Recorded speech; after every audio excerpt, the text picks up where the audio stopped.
The first thing my daughter-in-law said after announcing that 40 of her relatives were coming to my farm for Thanksgiving was, "You can sleep in the caretaker's cottage." Vanessa said it as though she were offering me an upgrade. I was standing at the kitchen counter in the house my grandfather had built, peeling an apple over the sink. Outside the window, the last rows of stayman trees ran dark and bare toward the Blue Ridge Mountains. A cold rain had polished the stone terrace and flattened the copper-colored leaves beneath the old maple.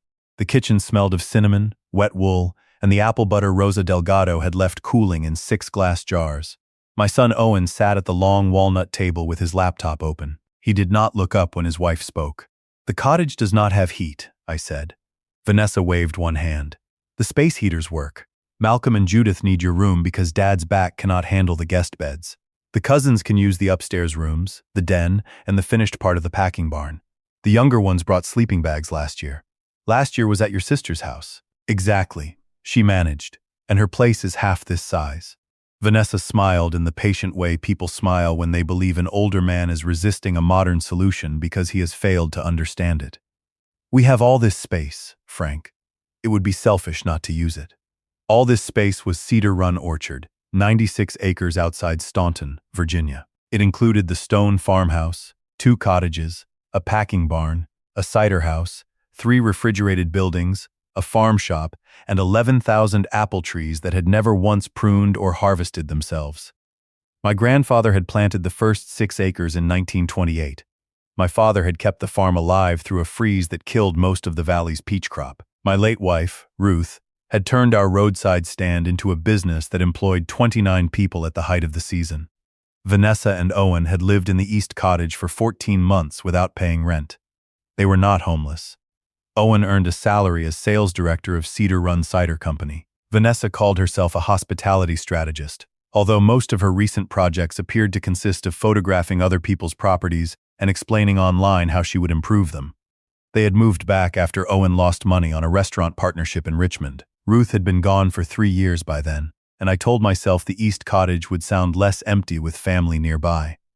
At first, it did. Then Vanessa began calling the farmhouse the main house. After that, it became the property. By the end of summer, she was telling delivery drivers to check with her before speaking to me. I set the peeled apple on the cutting board. "When were you planning to ask whether I wanted 40 guests?" "They're not guests," she said. "They're family." "They are your family. Most of them have never met me." Owen finally looked up. He was 44, broad-shouldered, clean-shaven, and still able to resemble the boy who used to fall asleep in the tractor cab if I caught him from the right angle. That morning, the angle was wrong. He looked tired and irritated. "Dad, it's Thanksgiving," he said. "Can we not turn this into a territorial dispute?" I asked a question. "We have already arranged everything," Vanessa said. 3 turkeys, 2 hams, stuffing, sweet potatoes, green beans, rolls, and the cider reduction you made for the harvest dinner. Malcolm is bringing wine. My aunts are bringing desserts. You only need to handle the kitchen and carve." "Only. You enjoy cooking." Ruth had enjoyed cooking. I enjoyed the part where she leaned against the counter, stole pieces of apple from my bowl, and told me I had cut them too large. Since her death, I cooked because a man cannot live forever on toast. Vanessa continued. "We'll need the silver serving pieces from the glass cabinet. Please polish them by Wednesday. And the framed photographs in the dining room should come down for the weekend." I looked at her. "Which photographs?" "The old family ones. They make the room feel private." "It is private. You know what I mean. We want it to feel welcoming." The largest photograph in that room showed Ruth on our 30th anniversary, standing beneath the orchard gate with one hand on my shoulder and the other holding her hat against the wind. Vanessa wanted 40 porters to feel welcome, and apparently the woman who had lived in the house for 41 years might make that difficult. I dried my hands on a towel. "What time are they arriving?" Vanessa's shoulders relaxed. She thought the question meant surrender. "Most of them Wednesday afternoon. Malcolm and Judith will come Tuesday. I knew you'd be reasonable."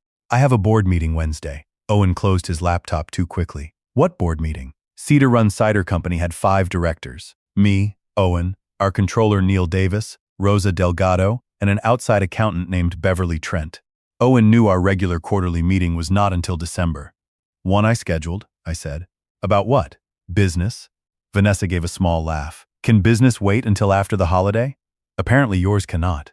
Neither of them answered. That silence confirmed something I had begun to suspect 48 hours earlier, when a courier delivered a box of cream-colored linen napkins to the cider house office. The invoice had been addressed to Cedar Run Retreats, a company I did not recognize. Each napkin was embroidered with a gold apple tree above the words Founders Table. The shipping label listed my farmhouse as the delivery address. When I asked Owen about it, he said it was one of Vanessa's branding exercises and told me not to worry. When I asked Vanessa, she said the vendor had used a placeholder name. People use placeholders when they have not yet decided what something will be called.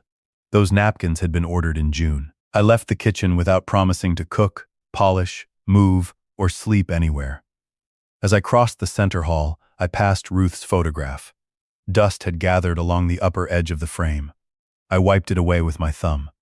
"What are you waiting for?" she would have asked me. Ruth had never confused patience with permission. I went into the small office behind the library and locked the door. The room had once been my grandfather's winter bedroom because it was nearest the furnace. I had turned it into an office in 1989. The roll-top desk was newer than the house, but older than Owen. Above it hung county maps from 4 generations, each showing the farm in a different shape. On the desk lay a business card from a woman named Audrey Collins at Valley National Bank. She had called the previous Friday while I was inspecting a bottling problem. "Mr. Mercer," she had said, "I am conducting final verification on a source of equity statement connected to the Cedar Run Hospitality Project. The document identifies you as the land contributor. May I confirm that you understand the property valuation being used?" I had held the phone away from the machinery and asked her to repeat the name. Cedar Run Retreats, LLC. The land contribution is shown at $8,600,000. I have not contributed land to anything. There had been a pause. I heard keys clicking. "Are you Franklin Everett Mercer?" "I am. And do you own the parcels at 1840 Cedar Run Road?" "Through Mercer Land Company." "Yes." "Did you sign an option and development authorization dated August 14th? "No." Audrey's professional tone became more careful. "I think our counsel needs to speak with you." I had spent the weekend doing what I had learned to do during 47 harvests. I did not shake the tree until I knew what was standing beneath it. My attorney, Margaret Shaw, obtained a copy of the document on Monday morning. It was 17 pages long.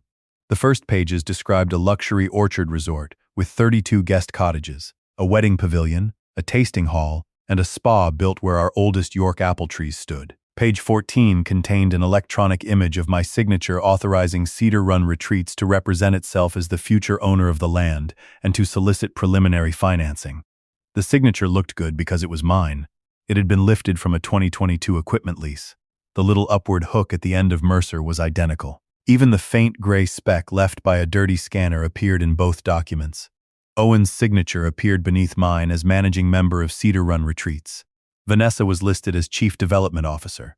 Her father, Malcolm Porter, was listed as Chairman of the Founding Investors Committee. The option price was $8,600,000. The option fee was $10. According to the document, I had agreed to let my son buy the land for $10 now and pay the rest after construction financing closed. He would receive control before the first real dollar reached me. Margaret had sat across from me at the roll-top desk, glasses low on her nose. "This is not merely a family misunderstanding," she said. "I know." "Has Owen ever had power of attorney?" "No." "Has Vanessa?" I looked at her. I had to ask. "Neither of them has authority to sign my name." The bank also sent a private placement memorandum. They have been raising money.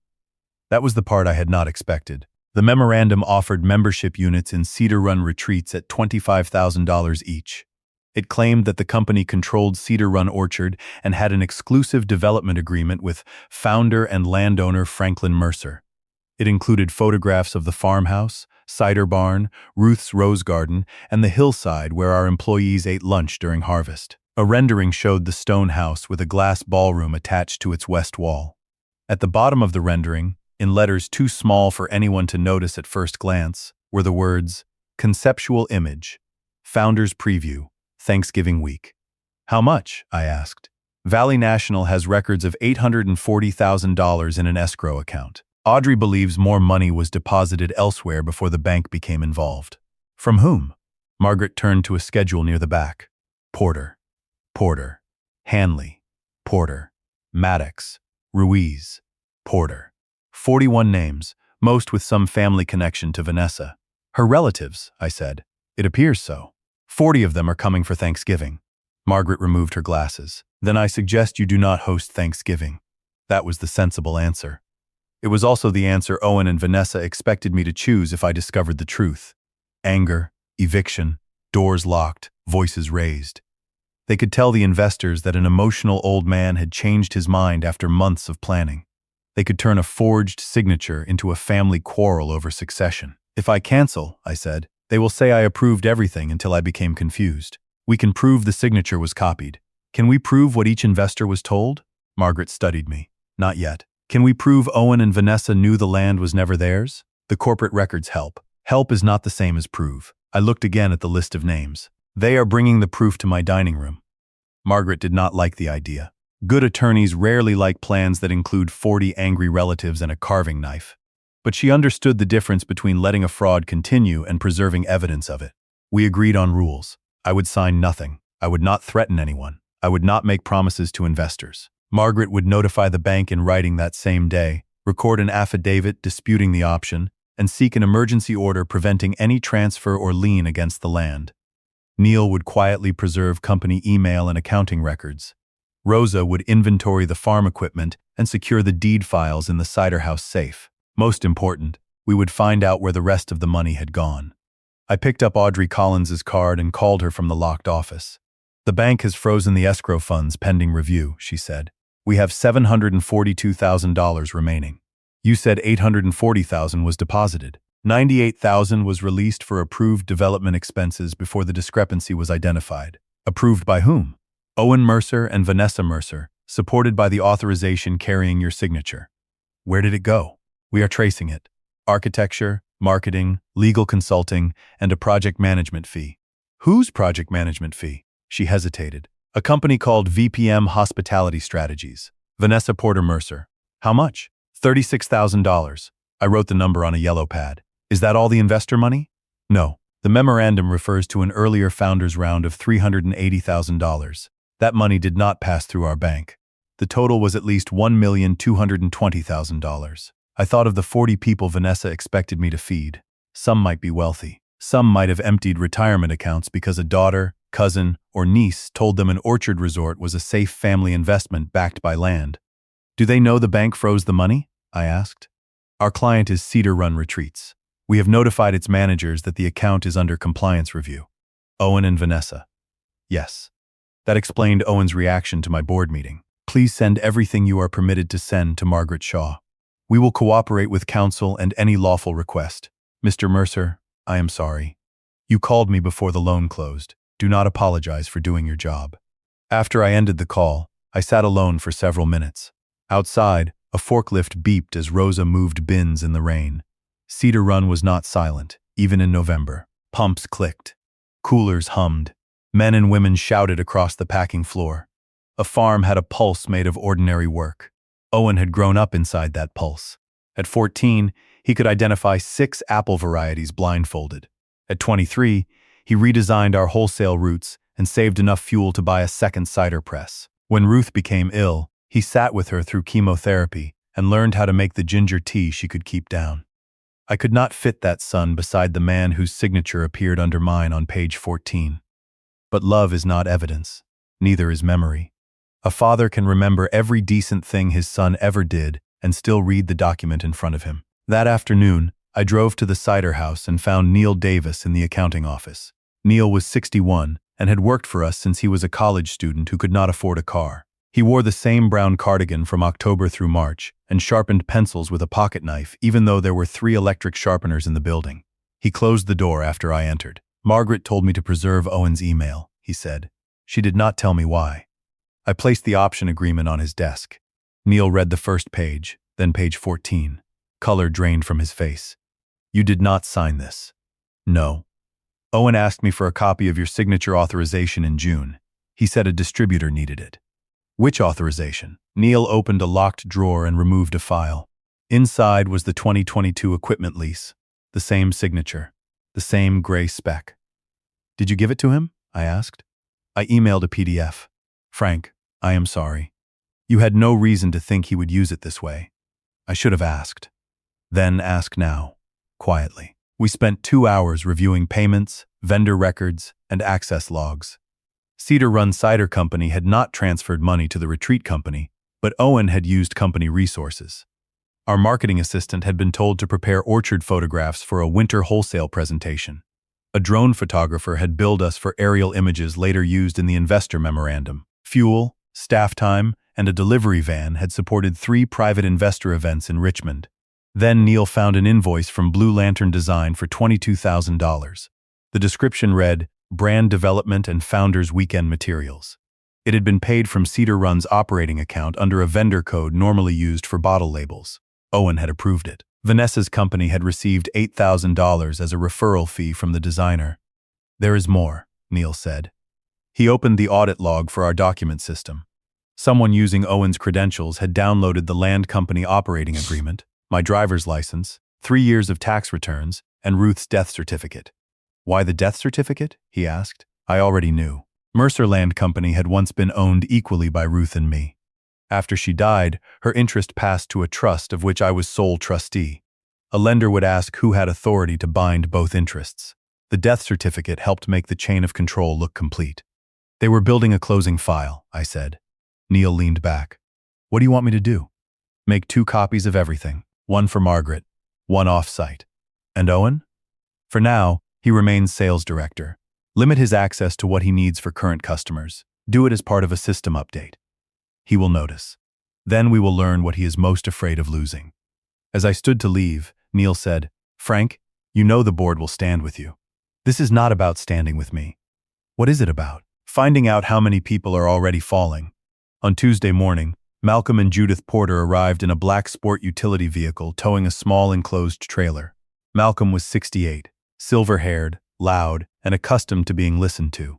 He had owned 3 automobile dealerships before selling them to a regional chain. The first time we met, at Owen and Vanessa's wedding, he told me he had retired at 59 because he understood leverage. He asked how many acres I owned before he asked how long Ruth and I had been married.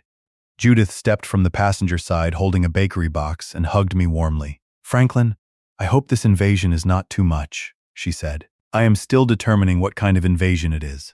She laughed because she thought I was joking. Malcolm pointed to the trailer. Presentation equipment, table settings, cases of wine, and a few surprises. Where do you want us? Vanessa said you were taking my room. Judith's smile disappeared. She said you preferred the cottage. Did she? Malcolm shut the vehicle door. We can take a guest room? No need to make a production of it. The guest rooms are for cousins, apparently. He looked toward the east cottage, where Vanessa was walking down the path in a cream coat, waving both arms. Dad, you made it! She kissed Malcolm's cheek and hugged Judith. Then she noticed that I had not moved any luggage. Frank, could you help Owen unload the projector? The rental company is bringing the dining chairs at 2. A projector? I asked. Family videos. Malcolm gave her a quick glance. And a little announcement? He said. Vanessa's expression tightened. I smiled. I look forward to it. Her eyes searched my face. I had spent most of my life across tables from grocery buyers who wanted a lower price and equipment dealers who wanted me to ignore a defect. The useful thing about looking ordinary is that ambitious people often mistake restraint for ignorance. We unloaded the trailer. Beneath 2 cases of Cabernet were 46 Navy presentation folders stamped with the gold apple tree logo. Malcolm carried them into the library himself. Careful with those, he said. Big day Thursday. For whom? He clapped my shoulder. For all of us, if the old man keeps his nerve. I was older than Malcolm by 4 years. He did not appear to realize he had just called me the old man to my face. Vanessa heard him and laughed too loudly. Dad means the bank chairman. Of course, I said. That evening, I carried my suitcase upstairs while Vanessa arranged place cards in the dining room. She followed me. The cottage is ready, she said. I am sleeping in my room. Frank, we discussed this. You discussed it. I listened. My father has chronic pain. Then he can stay in the downstairs guest room. That room is for Aunt Denise and Uncle Carl. Then Denise and Carl can use the cottage. Her lips pressed together. You are making me look foolish. To whom? Everyone. They are expecting us to have this organized. Tell them the owner chose his own bedroom. She looked at me for a long second. You know Owen is going to own this place eventually. There it was. Not a legal claim. Something more familiar and more dangerous. An inheritance spoken of as though death were merely a delayed transfer date. Eventually is not a word that appears on a deed, I said. I was not talking about paperwork. You should start. I entered my room and closed the door. At 7:30 Wednesday morning, the Cedar Run board met in the small conference room above the cider shop. Rain had become sleet. Rosa arrived in muddy boots. Beverly Trent joined by video from Charlottesville.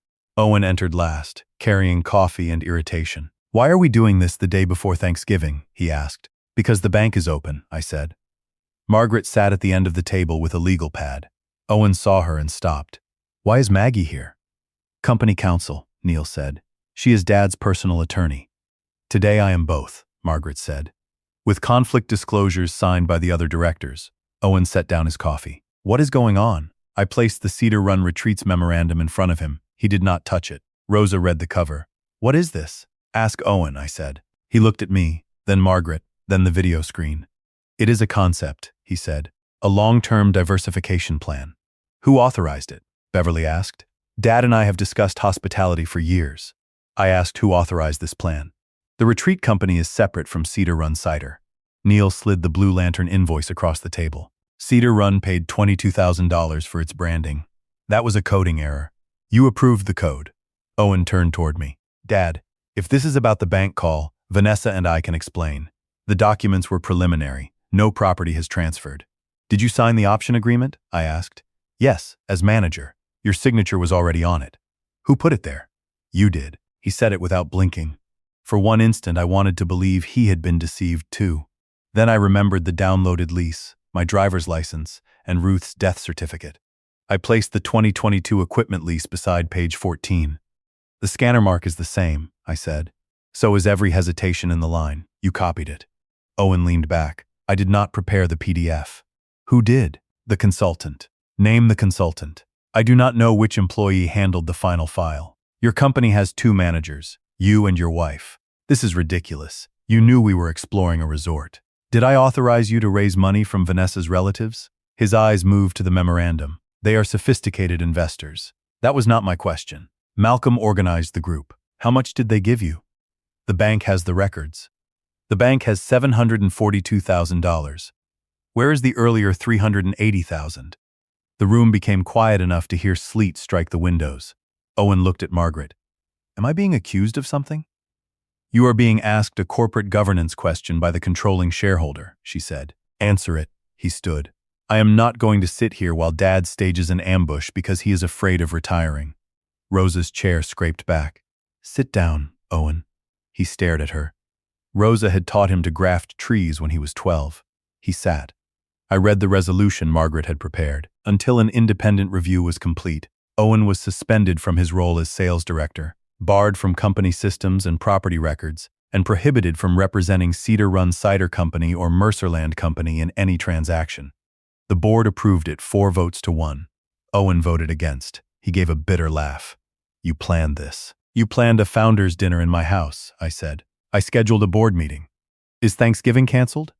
Everyone looked at me. "No." For the first time that morning, Owen appeared frightened. "Why not?" he asked. 40 people made decisions based on what you told them. They deserve to hear what the owner says." He pushed away from the table again. "Vanessa will not allow you to humiliate her family. Vanessa does not decide what I am allowed to say in my house." He walked out without his coffee. Margaret waited until the door closed. "That could make tonight unpleasant." Rosa folded her arms. "Do you want people at the farmhouse?" "I want children and uninvolved guests safe," I said. "No one touches company equipment. Lock the chemical shed and vehicle keys. Put 2 supervisors at the cider house tomorrow, even though we are closed. Pay them holiday wages." Neil nodded. "And the dinner?" Beverly asked from the screen. I looked at the gold tree on the memorandum. "The dinner is where they chose to tell their story," I said. "It is also where I will correct it." By noon Wednesday, the first porters began arriving. They came in minivans, trucks, rented sport utility vehicles, and 1 motorhome that Vanessa directed onto the grass beside Ruth's rose garden. Children ran through the center hall in wet shoes. Suitcases filled the stairs. A cousin named Brandon opened a bottle of cider in the library without asking. 2 young men carried a rolled architectural plan into the dining room and placed it beneath Ruth's photograph. Some guests were courteous. Judith's sister Denise hugged me and handed me a pie. A schoolteacher named Lydia Porter apologized 3 times for the crowd.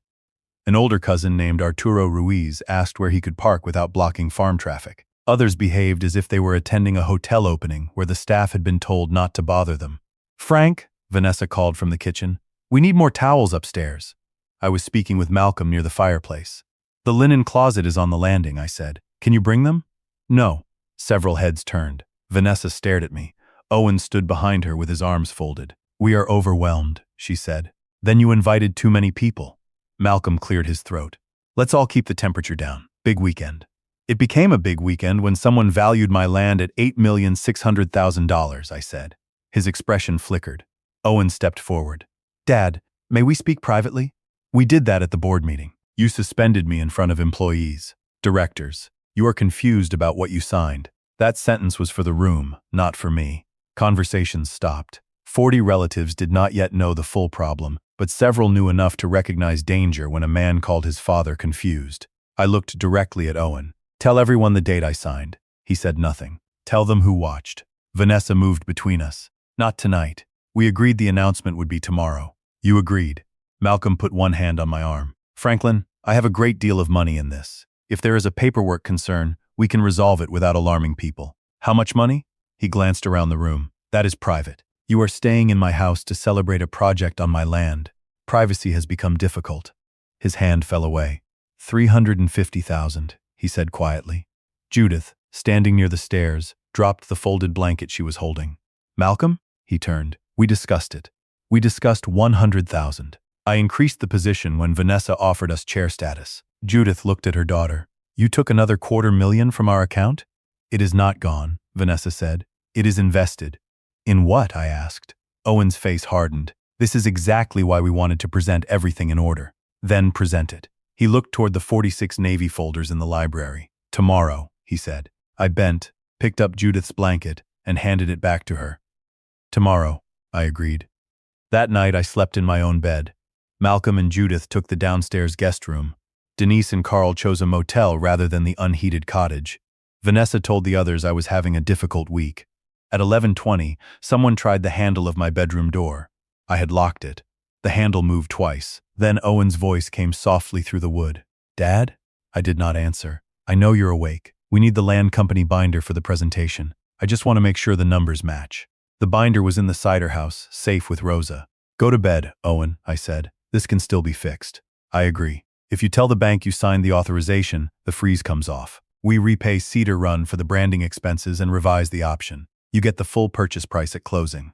Where does an $8,600,000 closing come from if the land is the collateral for the loan? Silence. You read the financing summary, he said. I read all 17 pages. Then you know the project works. Only if I contribute the property before I am paid. Temporarily. Ownership is not a temporary detail. His voice changed. The plea left it. You are 72. How long are you planning to hold on to everything? I sat on the edge of the bed and looked at Ruth's empty side.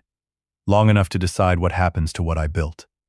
You built it for your family. I built it with your mother, Rosa, Neil, and people whose names are on paychecks, not just a family tree. So employees matter more than your son?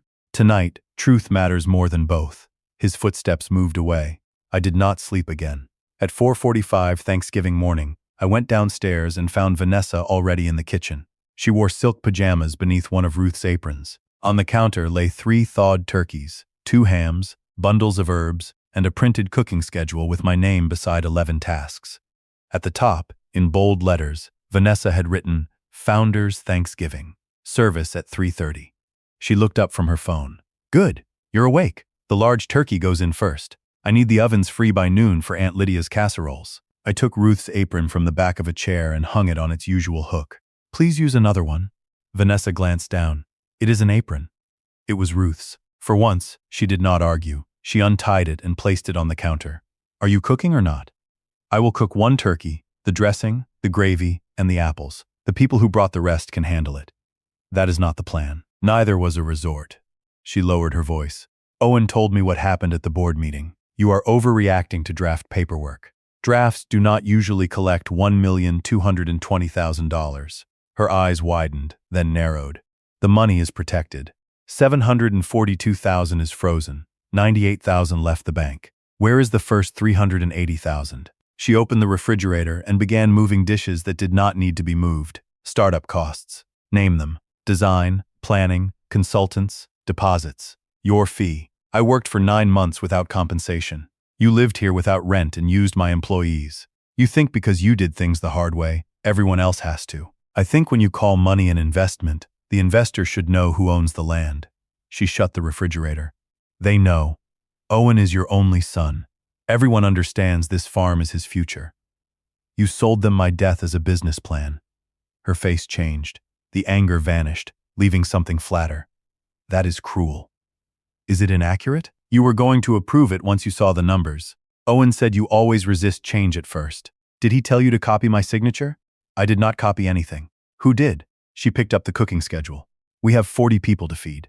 That is not an answer. It is the only thing I am discussing before breakfast. She left the kitchen. I called Margaret. She answered on the second ring.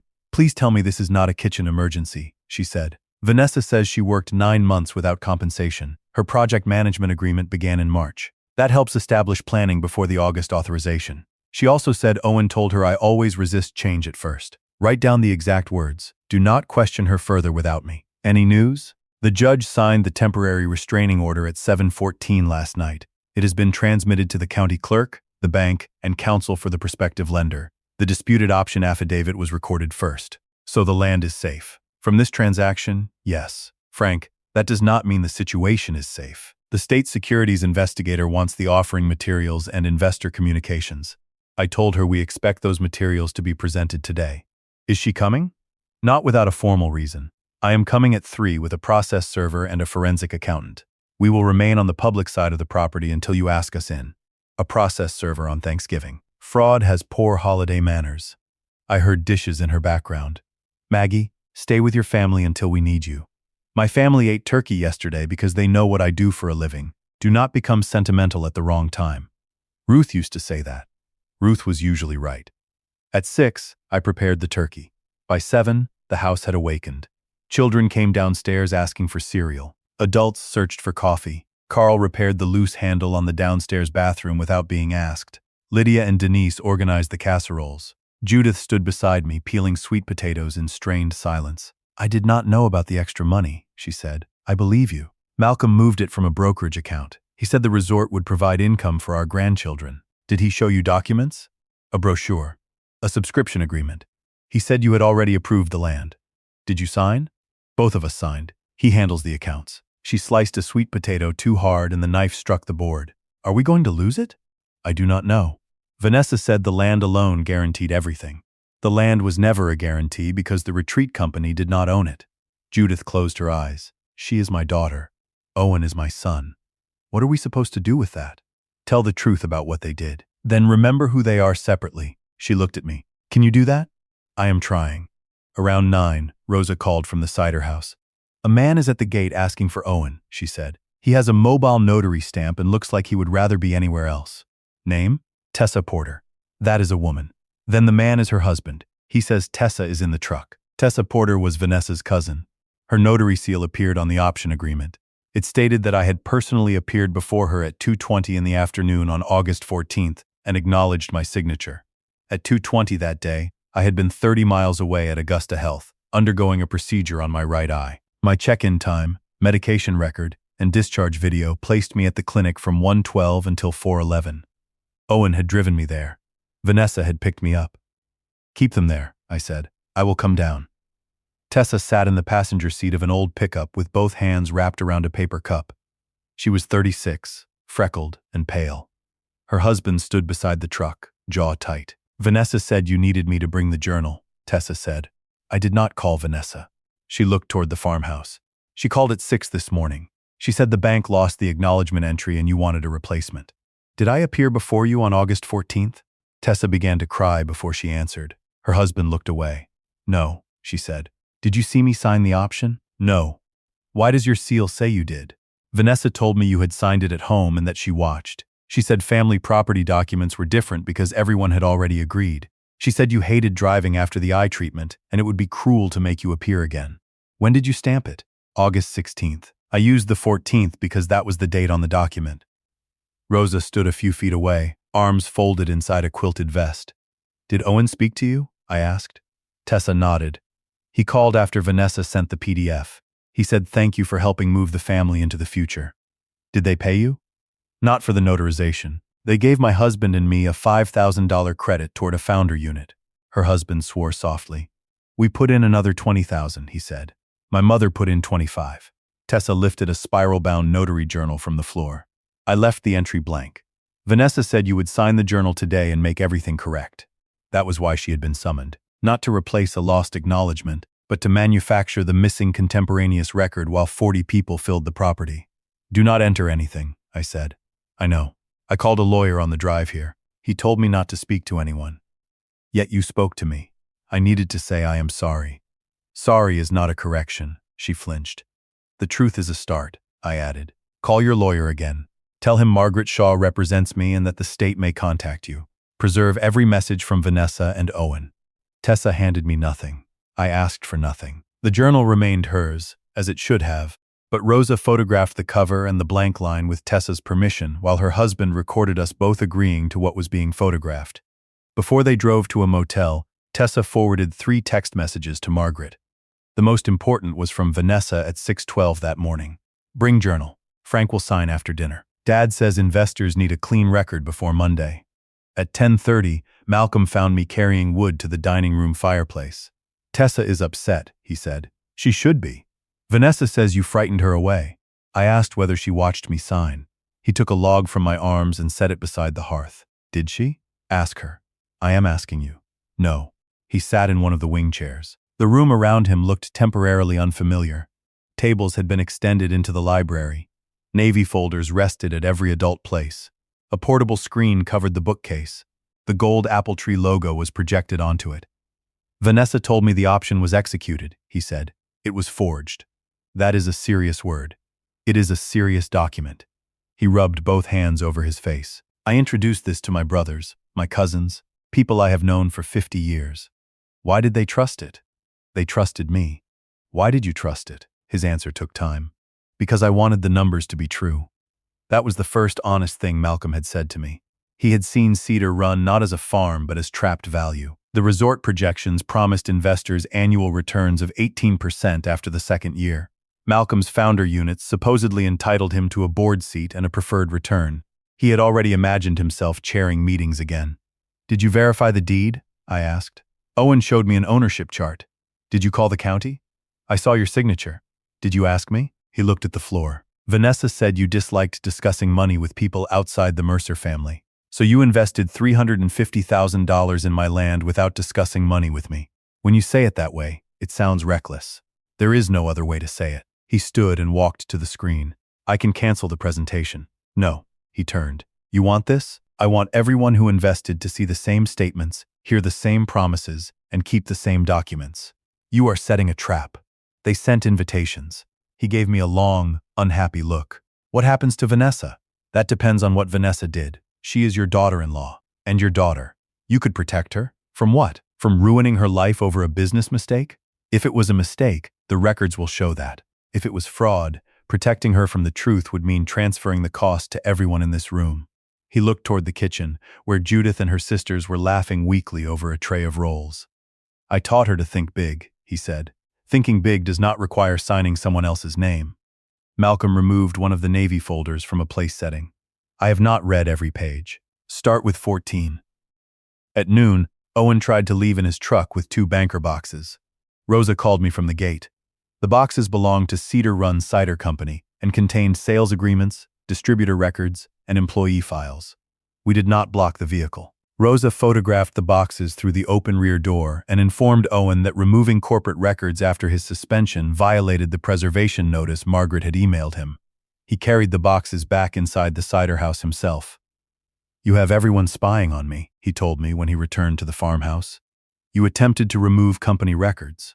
My own sales files. Company files. You are enjoying this. The accusation surprised me. Your mother's photograph is behind a projector screen. 40 people are sleeping in her house, and my son is trying to take records after signing a forged land option. Which part looks enjoyable? His anger folded for a moment. Dad, I was trying to save us. From what? From becoming irrelevant? Wholesale cider margins are shrinking.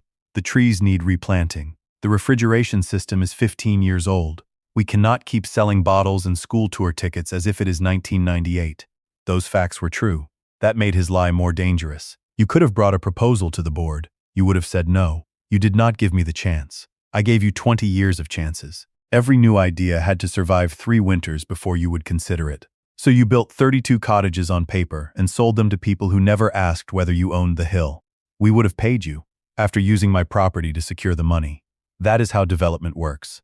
With the owner's consent. He looked toward the dining room. If the investors panic, we all lose. They already invested in something that does not exist. The project can exist. You only have to ratify the option. No. You have not even seen the presentation. I have seen page 14. That signature can be corrected. A false signature is not a spelling error. Then sign a clean version. No. He stepped closer. When you die, Grace and I inherit the land anyway. My daughter Grace lived in Blacksburg and ran a veterinary clinic. Vanessa had not invited her for Thanksgiving. When I mentioned her earlier that month, Owen said the house would be too crowded and Grace never enjoyed porter gatherings. You do not know what my estate plan says, I said. I am your son.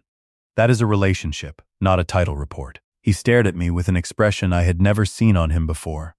It was not hatred. It was injured ownership. You would give it to employees to punish me. I would protect it from anyone willing to forge my name. Vanessa appeared in the doorway. People can hear you. Good, I said. She took Owen's arm. We are starting the presentation at 2:45 before dinner. Malcolm will make the opening toast. You will sit beside him. The ratification is ceremonial. No one expects you to sign until the end. Ratification?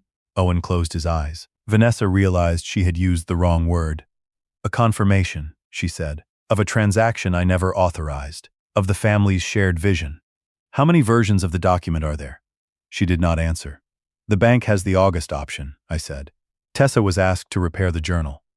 What are you placing beside my dinner plate? Her face remained still, but her hand tightened around Owen's sleeve. A letter of support?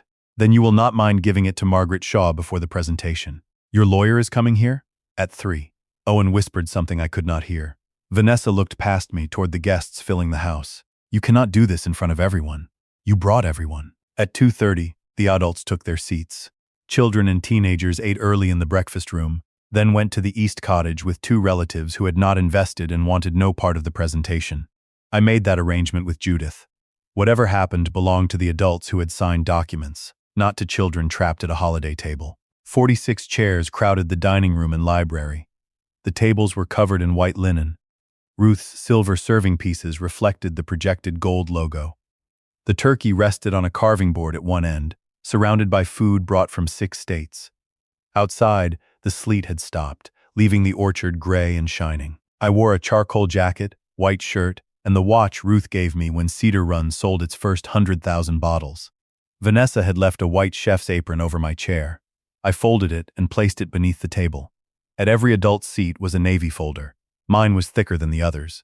Malcolm stood beside the screen with a glass of red wine. Before we eat, he began, I want to thank the Mercer family for opening this extraordinary home to the Porter family. People applauded. Owen looked at me. Vanessa smiled toward a photographer near the fireplace. Malcolm continued. For generations, Cedar Run has been a place of work, perseverance, and family. Today we begin its next chapter. Many of you have joined Judith and me in supporting a vision that will preserve the orchard while creating one of Virginia's finest destination resorts. He paused. The screen changed from the gold tree to an aerial photograph of my farm. White cottage shapes dotted the hillside. A glass pavilion covered Ruth's rose garden. So please raise your glasses, Malcolm said, to family, to the future, and to our new $8.6 million resort. Glasses lifted. Mine did not. The phrase, our new resort, moved through the room like a draft. Malcolm looked at me. That morning, he had offered to cancel. Now he had chosen the hope of saving his investment over the truth he already knew. Franklin? He prompted. I stood. Before anyone drinks to ownership, I said, I would like to ask one question. How many people in this room invested money because they were told Cedar Run Retreats controlled my farm? No one moved at first. Then Lydia raised her hand. Carl did. Denise. Arturo. A young couple near the library door. In less than 10 seconds, 31 hands were visible. Thank you, I said. Keep your hands raised if you spoke directly with me before investing.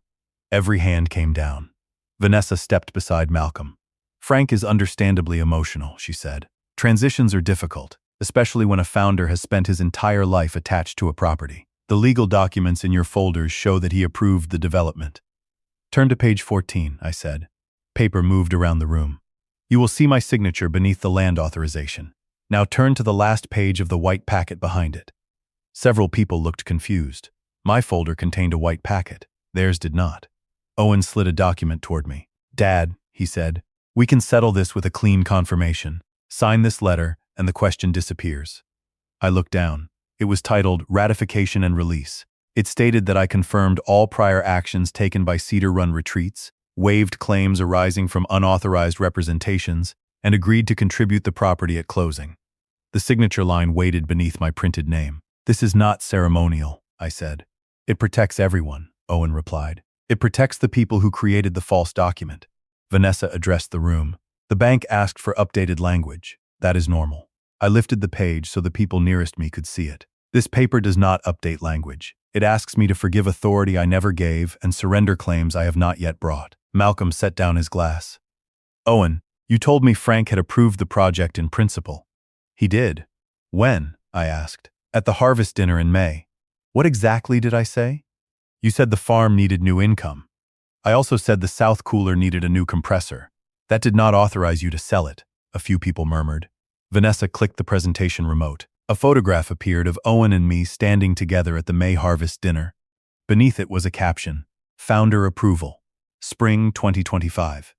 This was the evening the concept was approved, she said. I remembered the photograph. The photographer had asked me to hold a cider bottle beside Owen. Vanessa had never mentioned a resort.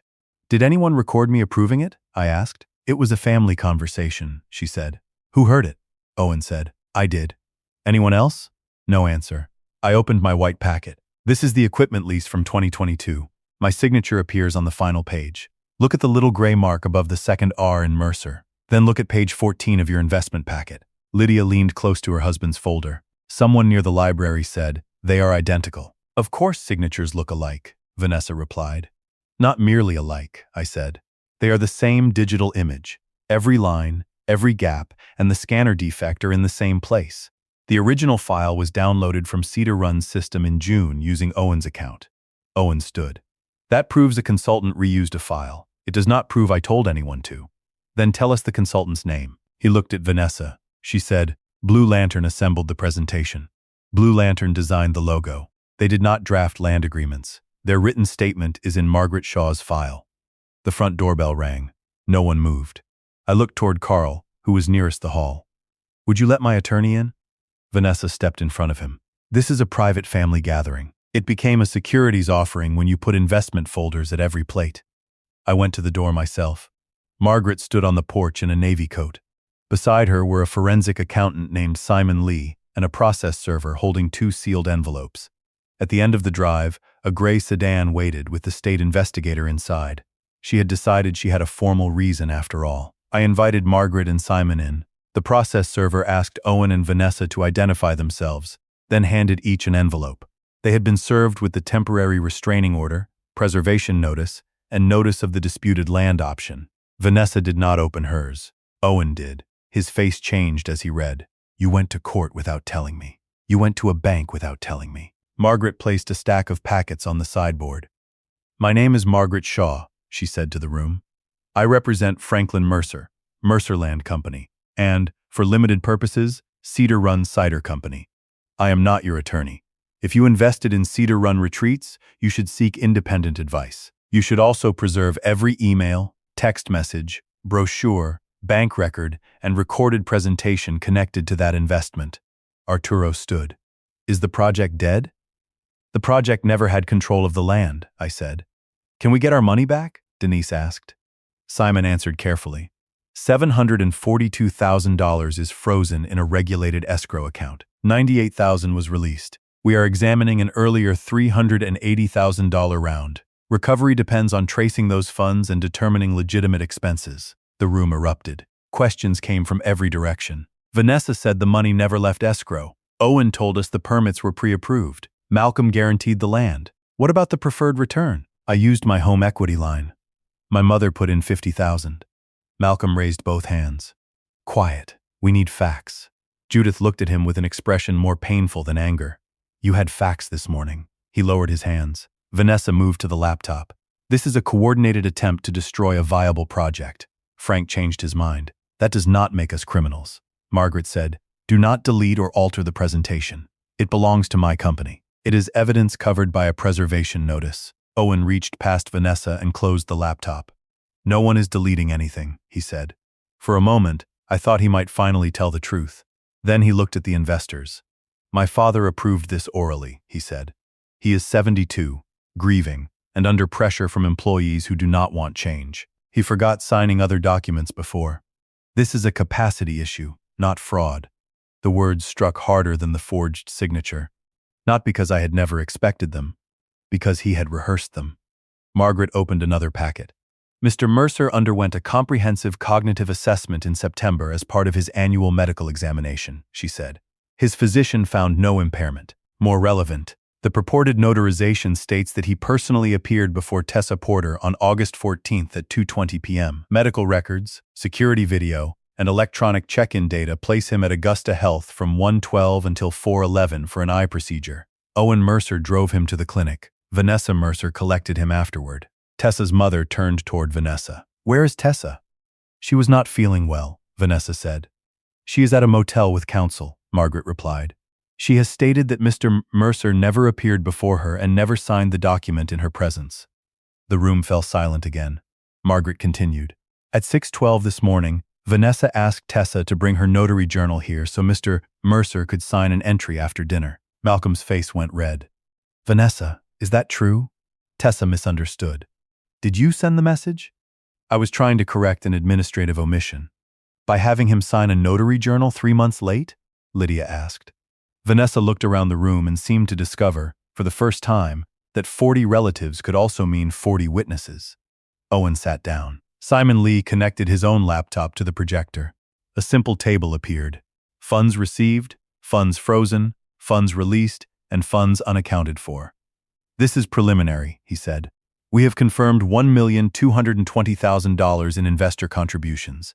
$742,000 remains in the Valley National Escrow account. $98,000 was released from that account. We have traced $219,000 of the earlier founders round to vendors and accounts. $161,000 remains unresolved. Unresolved means stolen? Carl asked. It means we do not yet know. Show the payments, I said. Simon changed the slide. Blue Lantern Design, an architecture firm. A land use consultant. Travel. Dining. VPM Hospitality Strategies.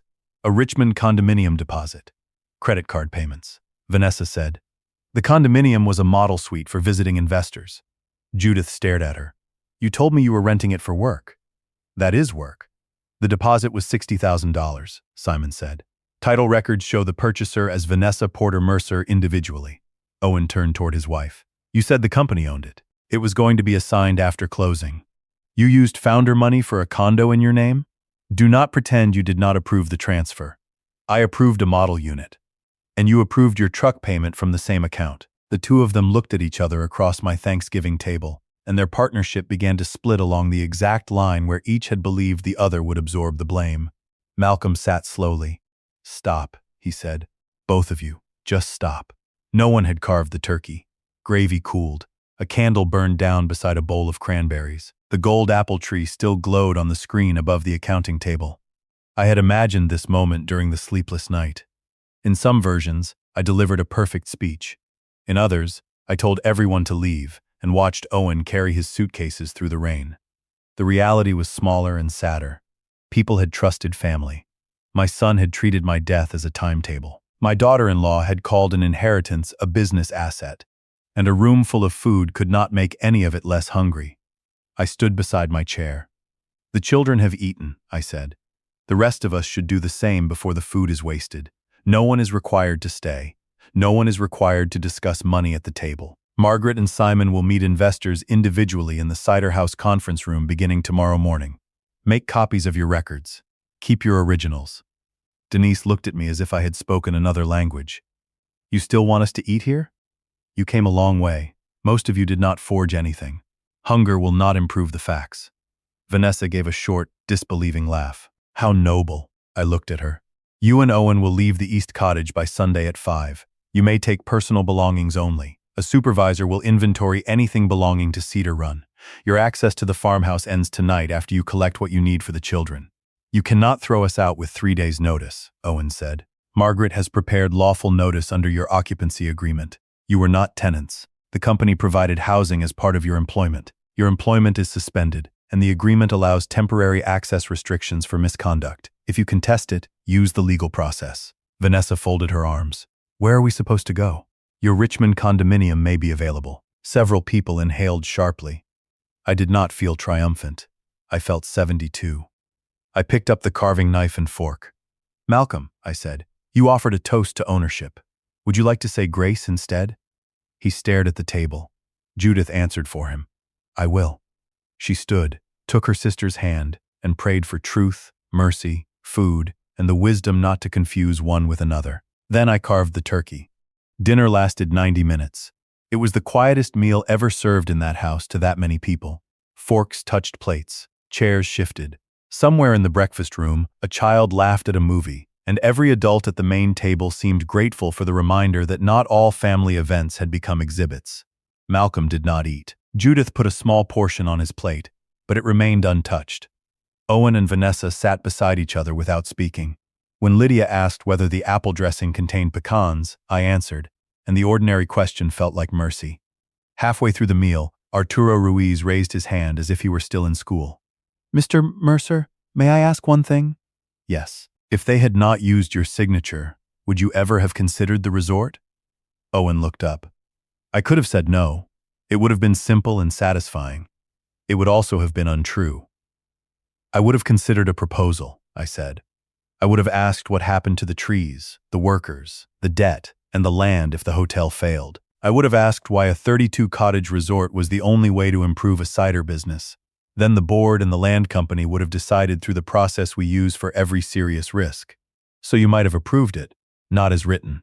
The loan would have put the land at risk before I received payment. The projections assumed 82% occupancy by the second year, which is higher than comparable properties in this county. Labor costs were understated. Wastewater costs were based on a system the county had already rejected for a nearby site, and the preferred return promised to founding investors would have drained cash before the orchard could replace aging trees. Simon looked at me with mild surprise. You read the operating forecast too? All 93 pages. Owen's mouth tightened. He had built part of his defense on the belief that I feared new ideas because I could not understand them. I understood enough to know the numbers depended on land they did not own and guests who had not yet agreed to come. Arturo nodded. Thank you. Vanessa said, the county numbers were preliminary. No one responded. After dessert, most investors wrote their names and contact information on a list Margaret placed in the library.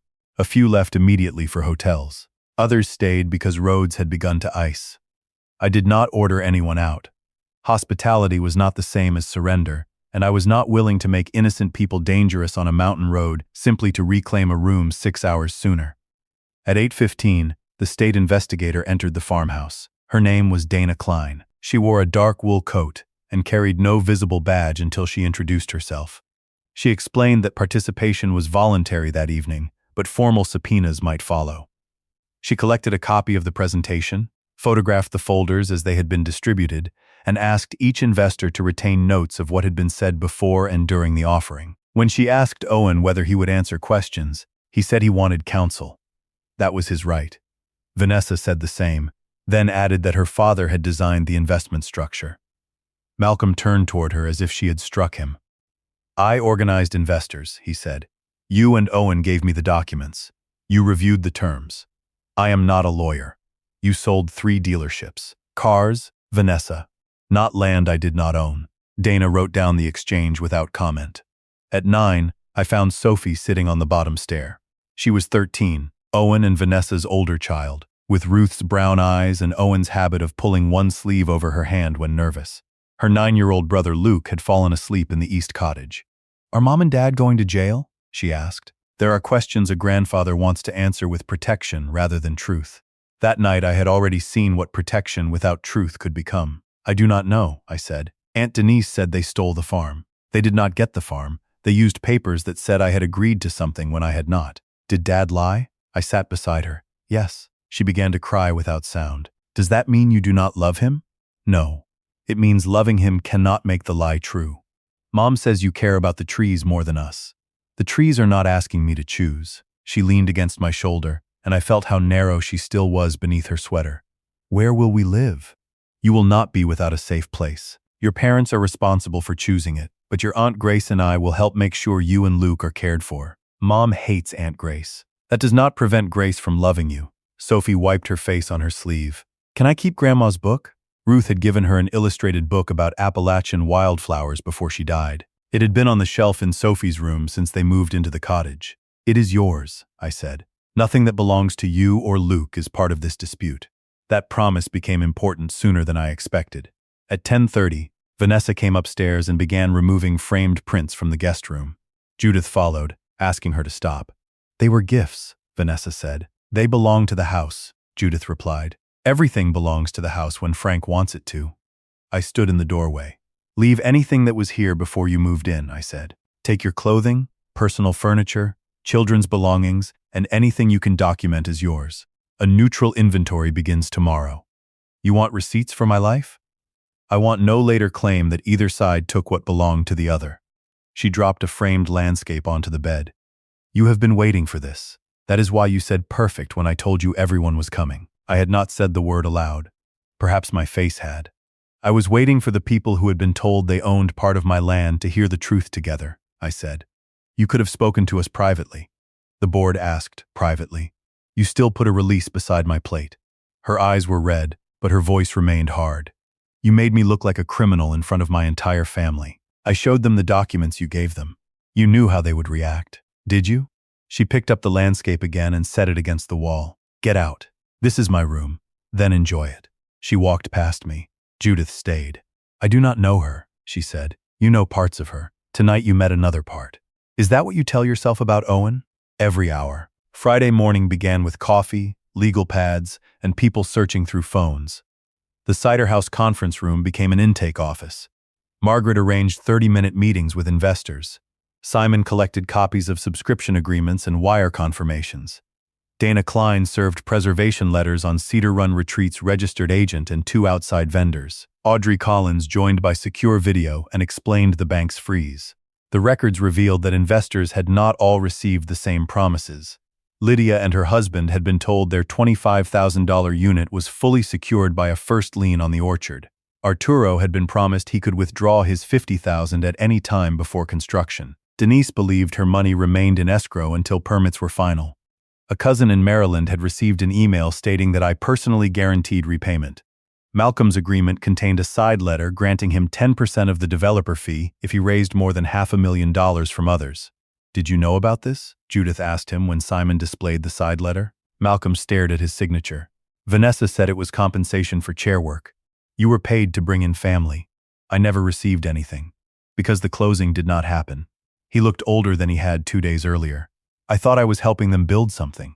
Judith shook her head. You thought you were building yourself another office. By noon, Simon had traced most of the missing $161,000. $60,000 funded the Richmond condominium deposit. $48,000 paid personal credit cards belonging to Vanessa and Owen. $24,000 went to a consultant who had already refunded $9,000 after the bank froze the project.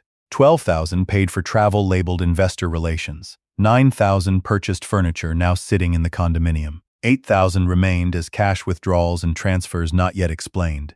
The earlier $380,000 had been deposited into a business account at another bank. Its statements showed that Owen and Vanessa began spending it in April, 4 months before the date on my supposed authorization. That fact mattered. They could no longer claim they had relied in good faith on a signed August option when they accepted investor money and paid themselves in the spring. Neil called at 1:15. We found a folder in Owen's archived company email, he said. He deleted it Wednesday morning, but the server retains deleted mail for 30 days. What is in it? Messages with Vanessa, Malcolm, and the land use consultant. One from July says, do not send full site plan to Dad until family commitments are locked. He will focus on tree loss and stall. Another says, ratification at founders' dinner solves signature gap before lender diligence. Who wrote that? Owen. I closed my eyes. Preserve the metadata. Do not forward it to anyone except Margaret. There is a message from Vanessa, too. She says, once 40 people are at the table, Frank will not embarrass Owen by saying no. The plan depended on my manners. They believed I would not contradict family in front of guests. would not question a document during a holiday, and would not let investors lose money if one signature could save them. They had treated every decent instinct I possessed as a lever. "Anything from Malcolm?" I asked. "He asked twice whether you had signed." "In August," Owen replied. "Dad's authorization is handled." That did not excuse Malcolm's failure to verify, but it placed the false assurance where it belonged. I took the messages to Margaret. She read them once. "This moves the case," she said. "How far?" "From a disputed document toward evidence of coordinated intent. Dana will need the original server export. She can have it through proper process." Margaret looked at me. "You are still protecting procedure for him.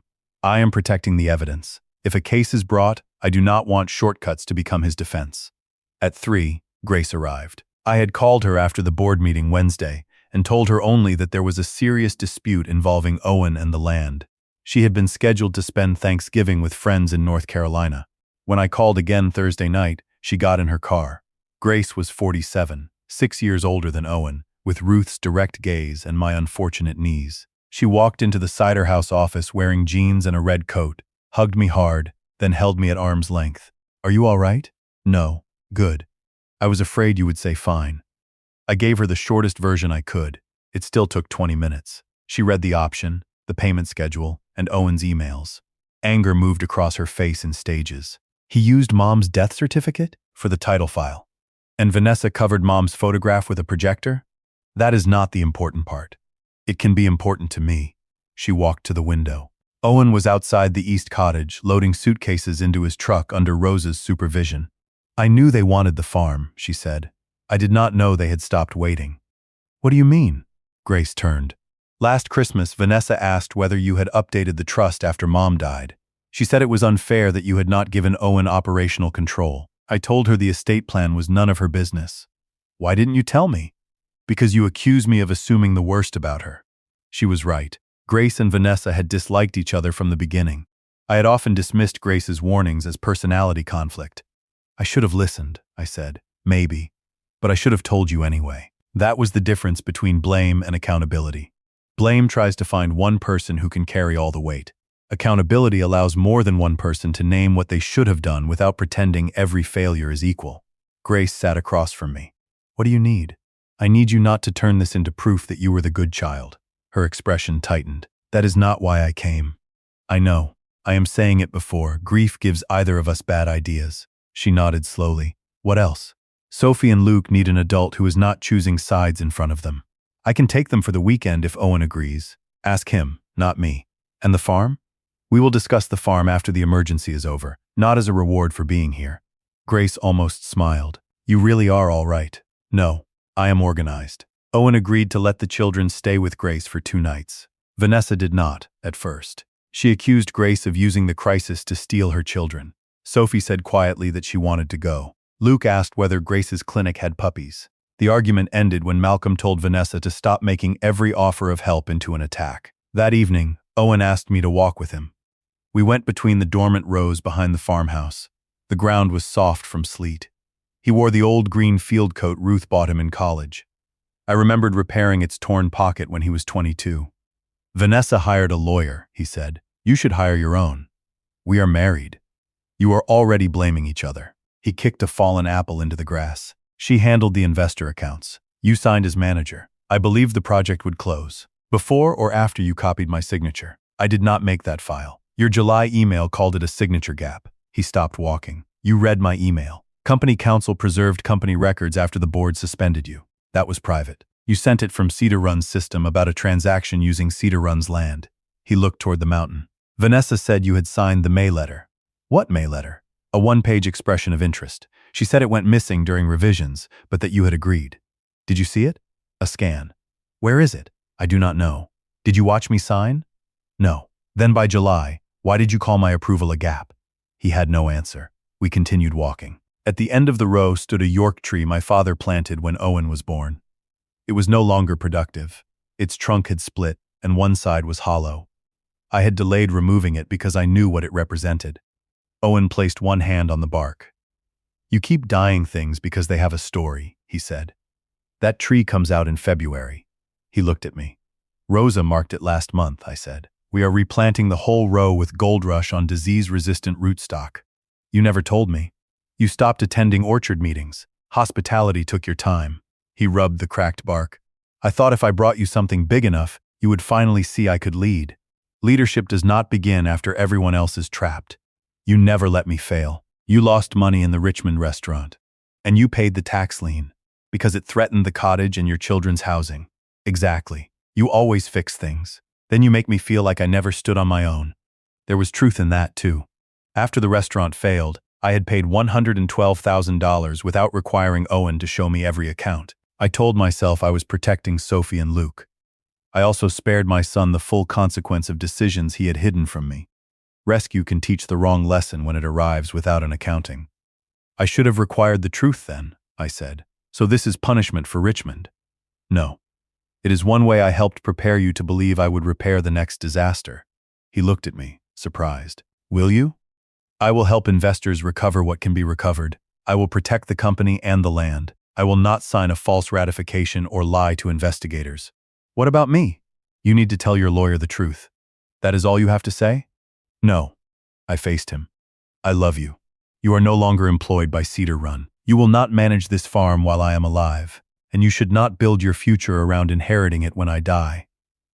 Those sentences are all true at the same time. He looked as if I had taken something physical from him. Then I am not your son. You do not get to resign from being my son to avoid answering for being my manager.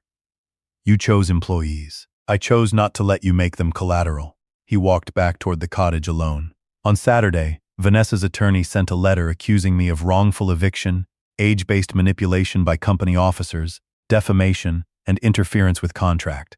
Margaret read it at my kitchen table while eating leftover apple pie. They are arguing that you were verbally committed and later influenced by Neil and Rosa, she said. Will it work? Not against the records we have, but it tells us their strategy. I am too old to understand the transaction unless I approved it. Then I am competent. Precisely. The letter also demanded that I preserve all medical records related to memory, cognition, medication, and grief treatment. I signed a release allowing Margaret to obtain my relevant assessments. There was no shame in being evaluated. Age was not an argument I needed to defeat by pretending 72 felt like 40. I misplaced keys. I sometimes entered a room and forgot why. I had taken medication for depression during the year after Ruth died. None of those facts gave Owen permission to manufacture consent. On Sunday afternoon, the East Cottage was inventoried. Rosa and an independent property manager walked room by room with Owen and Vanessa. Personal belongings filled a moving truck and 2 cars. Cedar Run retained office equipment, sample cases, archived files, and furniture purchased on company accounts. Sophie carried Ruth's wildflower book against her chest. Luke carried a wooden tractor I made when he was 4. At 4:40, Vanessa came to the farmhouse for the last time. She stood in the center hall beneath Ruth's photograph. The projector screen had been removed, and the frame was visible again. My mother says we can stay with them, she said. That is between you and your parents. Dad says he will sell the lake house to cover losses if he has to. He should speak with counsel before moving assets. You have an answer for everything. No. I have learned to stop answering questions that belong to someone else. She looked around the hall. I made this place matter again. The statement was so revealing that I did not respond immediately. It mattered before you arrived, I said. To you. To tourists buying cider donuts. I could see what it could become. And because you saw it, you believed you owned it. Owen was going to inherit it. You keep using the future as permission. You would have left it all to him if I had never come here. Perhaps. Then he married you, made choices, and revealed information I did not have before. Estate plans are not promises that beneficiaries may enforce by accelerating a death. She flinched at the word death. We never wanted you dead. You wanted the rights that arrived afterward. That is not the same. It is different. It is not harmless. For the first time since I met her, Vanessa looked uncertain rather than defeated or angry. What happens now? She asked. You listen to your lawyer. You account for every dollar. You do not ask Tessa or anyone else to correct a false record. You keep the children out of public explanations. And you stop telling people I changed my mind about an agreement I never made. If I do all that, will you drop the charges? They are not my charges. The state decides what to investigate. Investors decide what claims to bring. I can tell the truth. I cannot sell everyone else's truth in exchange for an apology. Her eyes hardened again. then there is no reason to apologize. An apology offered only as payment is not an apology. She opened the front door. Sophie thinks you hate me. I told Sophie that nothing you did would make me ask her to choose whom to love. Vanessa looked back once. Then she left. At 5, the cottage keys lay on the kitchen counter. The house became quiet enough for me to hear the refrigerator motor and the clock in the hall. 40 relatives had departed. Folding tables leaned against the library wall. 2 pans of sweet potatoes remained in the freezer. Someone had left a child's red mitten beneath the sofa.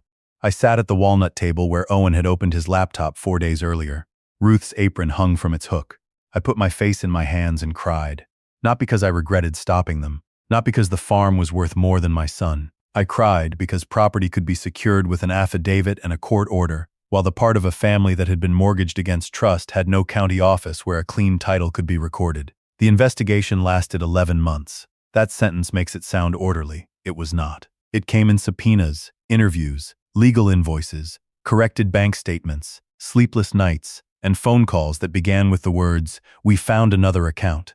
In December, the court appointed a receiver for Cedar Run retreats. The receiver took control of the frozen escrow, the Richmond condominium contract, furniture, vendor deposits, and the company's electronic records. Owen and Vanessa were ordered not to spend, transfer, destroy, or conceal project assets.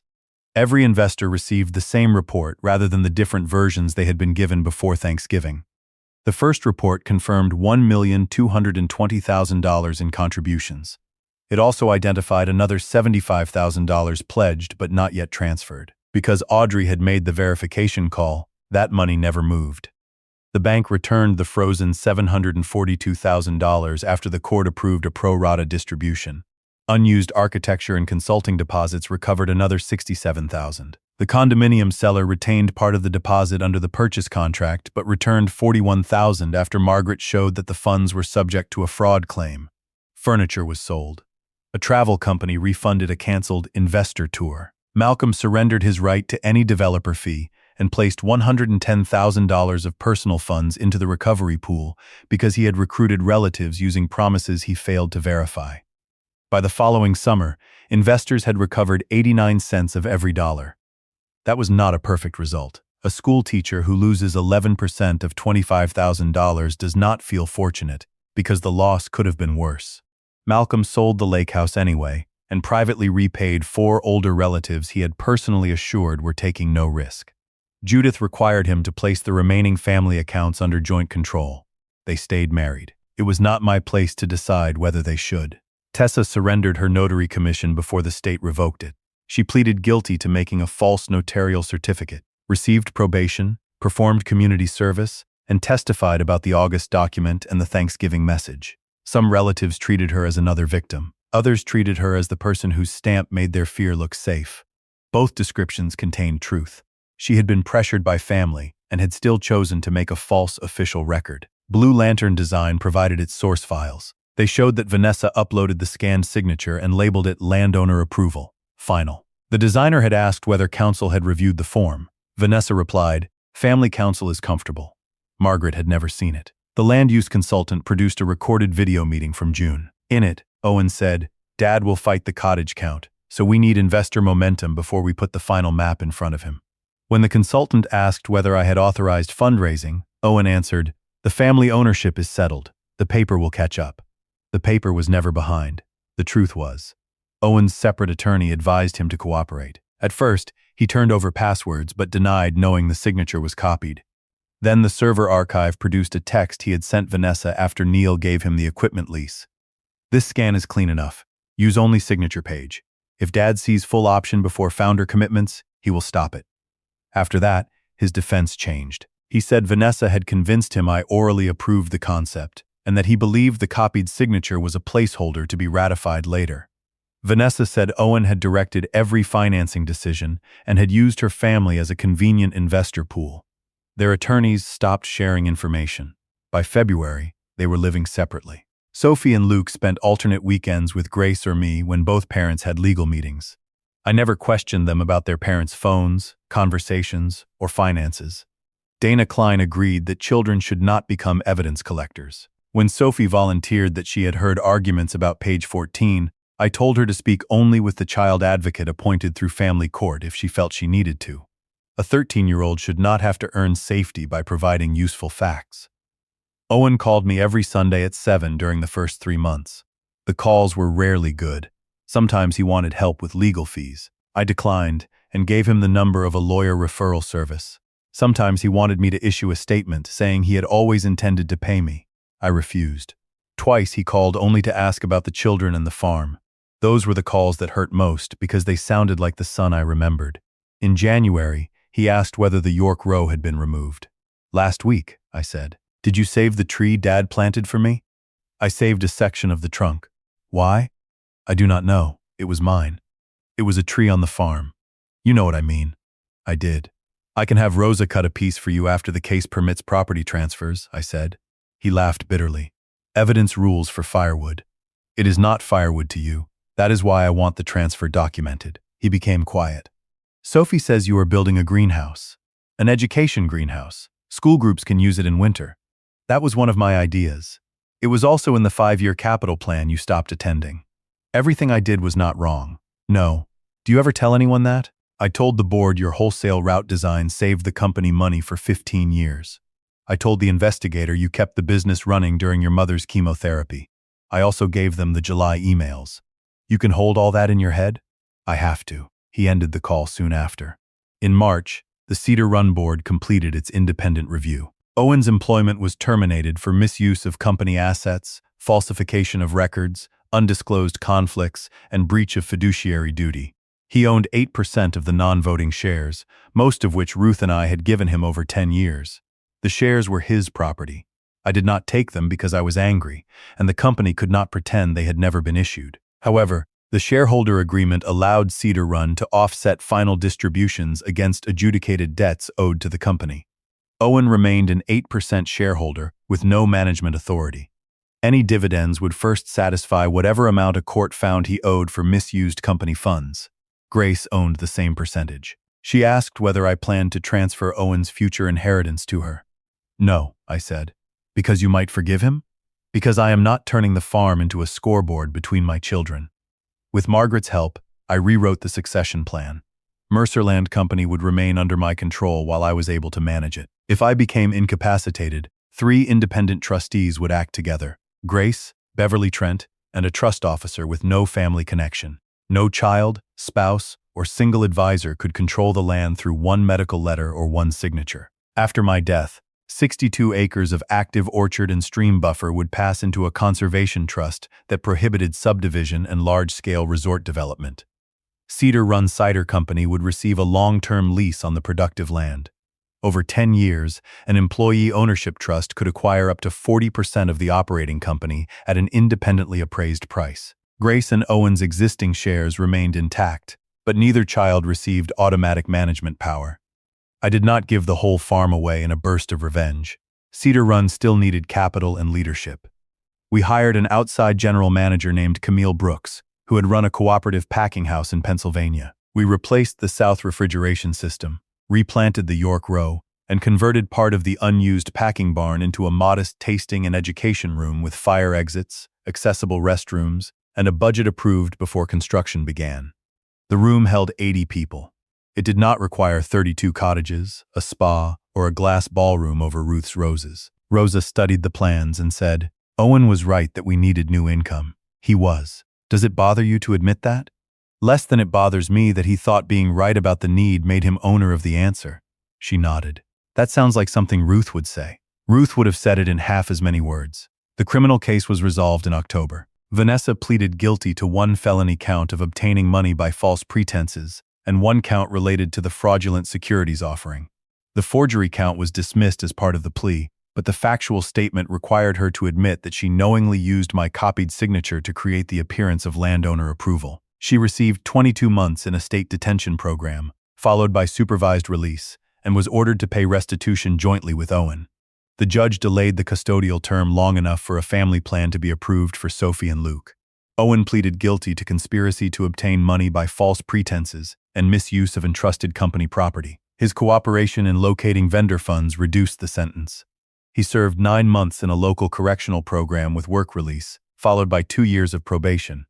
He surrendered his professional sales license for the period required by the state and accepted joint restitution responsibility. Some people said the sentences were too light. Others said parents should never let a son go to jail over paperwork. Neither group had sat at my table while he asked me to sign a release for a fraud already funded by family savings. I did not ask the prosecutor for the harshest penalty. I did not ask her for mercy in exchange for silence. I provided records, corrected factual errors, and answered questions. Justice was not a service I ordered from a menu. At Owen's sentencing, the prosecutor asked whether I wanted to give a victim statement. I stood at a wooden lectern in a courtroom much smaller than the dining room had felt on Thanksgiving. Owen sat beside his lawyer in a gray suit. He looked thinner. Vanessa's case had been heard 2 weeks earlier. Malcolm and Judith sat behind her then. On Owen's day, Grace sat beside me. "My son did not take my land," I said. "The bank called before the transaction closed, and the court protected the title. What he took was authority that did not belong to him, and trust from people who believed his relationship to me made his promises safe. He also used my age as both an opportunity and a defense. When he needed my property, I was capable enough to approve his plan. When I objected, I was too old to remember. I asked the court to consider his cooperation and his children. I also asked the court not to call this a family misunderstanding. Families misunderstand invitations, recipes, and who promised to bring chairs. A copied signature, false notarial certificate, and hidden investment account are choices. If those choices are renamed love or ambition, then every older parent becomes responsible for preventing the fraud committed against him. Owen is my son. I love him. I will not make that relationship carry a lie. It cannot survive. I sat down. Owen did not look at me until the judge asked whether he wished to speak. He stood. "I kept telling myself the project would succeed," he said. "I believed success would make the way we started irrelevant. I thought if my father saw investors, plans, and a lender in one place, he would sign because he would not let everyone lose. I called that confidence. It was pressure. I called the signature temporary. It was false. I blamed my wife, my father, the farm, and the way I was raised before I said I chose it. I chose it." His voice broke on the last words. It was not a complete apology. He did not mention every person. He still described parts of the plan as if momentum had swept him along. But it was the first time I heard him place the verb chose beside the pronoun I. After court, he approached me in the hallway with his lawyer. "I am sorry," he said. I waited. "Not so you will pay anything," he added. "Not so you will change the estate plan. I am sorry I made your death feel useful to me." Grace looked away. "Thank you for saying it," I said. "Do you forgive me? I am working toward not carrying hatred. That is the answer I have today." He nodded, hurt but not surprised. "Can I write?" "Yes." "Will you answer?" "When I can answer honestly." We shook hands. Then, because a handshake felt too much like a business settlement and too little like grief, I hugged him. The hug did not restore his job, alter the sentence, cancel restitution, or reopen the land option. It was still a hug. The following Thanksgiving, 18 people came to Cedar Run. Grace arrived with Sophie and Luke. Rosa brought her husband, 2 daughters, and a grandson who believed the cider press had been invented specifically for him. Neil brought pencils for everyone as a joke and sharpened them with his pocket knife at the table. Camille invited 2 seasonal workers whose families lived overseas. Lydia Porter and her husband came after asking 3 times whether the invitation was real. Judith came alone for dessert. Malcolm stayed home. He was not banned. He said he was not ready. We ate in the new education room because the farmhouse no longer needed to prove it could hold a crowd. There were no founder folders, no projector covering Ruth's photograph, and no papers beside my plate. Guests brought food because they wanted to, not because Vanessa had assigned them a line on a schedule. I cooked 1 turkey. Rosa cooked another. Grace burned the first pan of rolls and blamed the oven until Camille showed her the timer she had forgotten to set. Before dinner, Sophie handed me an envelope. "Dad asked me to give you this," she said. "He said I do not have to explain it." Inside was a single sheet from the correctional program where Owen was serving his sentence. "Dad, I used to think the worst thing you could say to me was that I would never run Cedar Run. The worst thing was learning that I had already stopped being someone who should. I am not asking you to hold a place for me. I am learning bookkeeping in the work program and paying restitution each month. It is small. I know small payments do not become a large apology just because there are many of them. I remember Mom saying a table is not generous because it is large. It is generous because no one at it has to disappear for someone else to feel important. I made you disappear in your own house before I ever put a paper in front of you. I am sorry. Owen. I read the letter twice and placed it inside my jacket. Is he coming home? Sophie asked. Not yet. Will he ever come back to the farm? I looked through the wide windows at the replanted row. The young gold rush trees were no higher than my shoulder. Stakes held them against the wind. Between them, clover protected soil that had supported older roots. He may visit when the legal restrictions allow and when we agree on boundaries, I said. Coming back is not the same as taking over. She considered that. Can people come back without everything being like before? That is the only way they come back. Before is gone. At the table, Judith said grace. She thanked God for food, work, truth, and second chances that did not erase first consequences. Malcolm had helped her write that line, she told me later. After dinner, Luke asked why the old trunk section sat on a workbench near the greenhouse. It was the piece I had saved from the York tree planted when Owen was born. Over the winter, Rosa's husband planned to turn it into 2 small boxes, one for Sophie and one for Luke. Owen had asked that the wood go to his children rather than to him. It belonged to a tree that stopped producing fruit, I told Luke. But the wood is still useful. Did the tree do something bad? No, it grew old. Then why did you cut it? Because keeping one tree could not be allowed to weaken the whole row. He ran a finger over the growth rings. Will the new trees remember it? Trees do not remember the way we do. Maybe the dirt remembers. I smiled. Maybe. That evening, after everyone left, I returned to the farmhouse. Ruth's photograph remained in the dining room. I had moved it slightly lower so Sophie could see her grandmother's face without looking past the reflection of the chandelier. On the walnut table sat Owen's letter, the empty pie plate, and a small red mitten. It was the same mitten left beneath the sofa the year before. Denise had found its mate in her luggage and mailed it back. I kept both in the hall drawer in case the child who owned them returned. The farm was quiet, but it was not empty. Cold storage motors hummed beyond the house. A security light glowed near the cider barn. Wind moved through thousands of branches that would look dead until spring. The previous Thanksgiving, my daughter-in-law had believed 40 relatives at my table would make it impossible for me to say no. My son believed a copied signature could become permission if enough money gathered behind it. Malcolm believed trust eliminated the need to verify. I believed rescuing my son from smaller failures had protected his family. We had all learned different things.